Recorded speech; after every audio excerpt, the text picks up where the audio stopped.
The Washington Hills community to the Hamilton County Commission, government leaders say the changes are sending up a red flag, but opening the door for further discussion. Police say the driver somehow lost control, went through these bushes and into the bedroom here where Miss Winton sleeps, pushing her mattress into the neighbor's house. The owner of the home believes an ember from a firework seemingly harmless like this one may have been what triggered the fire in the garage and traveled through the roof of his home. It's a savings of about 15% this past fiscal year. But the Hamilton County Emergency Services Department isn't the only department pinching pennies when it comes to conserving energy. While some people did just come for the coffee, others came with a purpose in mind. The tents don't just go that way, they go this way too. I'm Sarah Jennings. Coming up on News Channel 9 at 5:30, I'll tell you about the families that are pouring in at CSAS as the rain does. This is Good Morning Chattanooga. News Channel 9's Ann Thompson joins us live right now at the scene on East Brainerd Road in Chattanooga. And what has happened? We're taking a live look at a bit of a traffic situation. This is going to affect a lot of you headed downtown Chattanooga this morning. Welcome back. New video into the newsroom for you this morning that you will only see here on News Channel 9. Wonderful co-anchor Ann Thompson. She joins us live right now from Chickamauga, Georgia this morning with more on today's time trial. Ann? Oh, go on, Sarah. Good morning, everybody. 8:25, good morning, 66 degrees outside. Some good news. A famous symbol at Chattanooga's Bell South Park has been found. It looks like the best chance for You'll be tracking it. I'll be here. Fun. Derek's tracking your traffic. We'll have it all coming up again in about 30 minutes. That's it for today's Good Morning Chattanooga. We'll see you then. Are you going to be tracking? I'll be tracking. Yeah. Like today. I gotta go visit it. Can you believe it? Yeah, it's the moment Debbie Chadwick's been waiting for. A special meeting with President George W. Bush.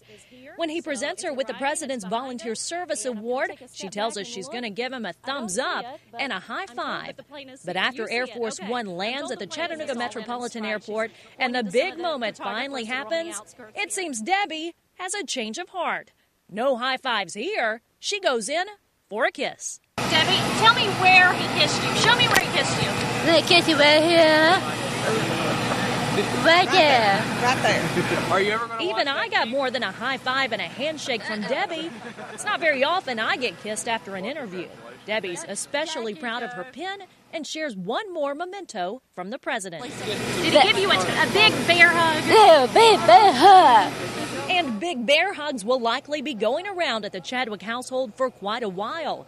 Debbie's mother, Mary, says she's more than proud of her daughter and found herself a little out of sorts when it all went down. I'm really thrilled that, in fact, I was speechless to begin with, and you don't usually catch me speechless.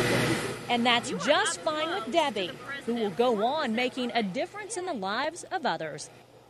Sarah Jennings, News Channel 9.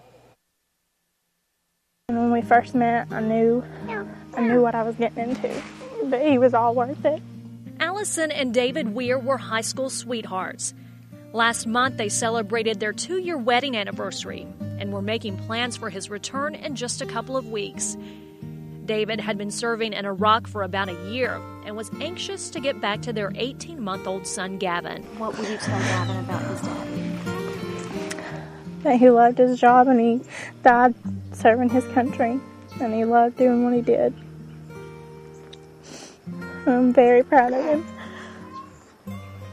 Daddy! As a small child, I can remember him playing with his army men out here in the yard. That's all he ever talked about. Being in the army someday. David's father, Lynn, says September 11th, 2001, fueled his son's desire to serve his country. That's all he talked about, was getting in the army so he could get over and do his part. So he died doing what he wanted to do. I had the opportunity to talk to him the day he died. He had been stuck in the office for a couple of months, and he was bored out of his mind, and he was just thrilled to death just to be able to get back out on patrol and out in the field and doing what he was actually trained to do.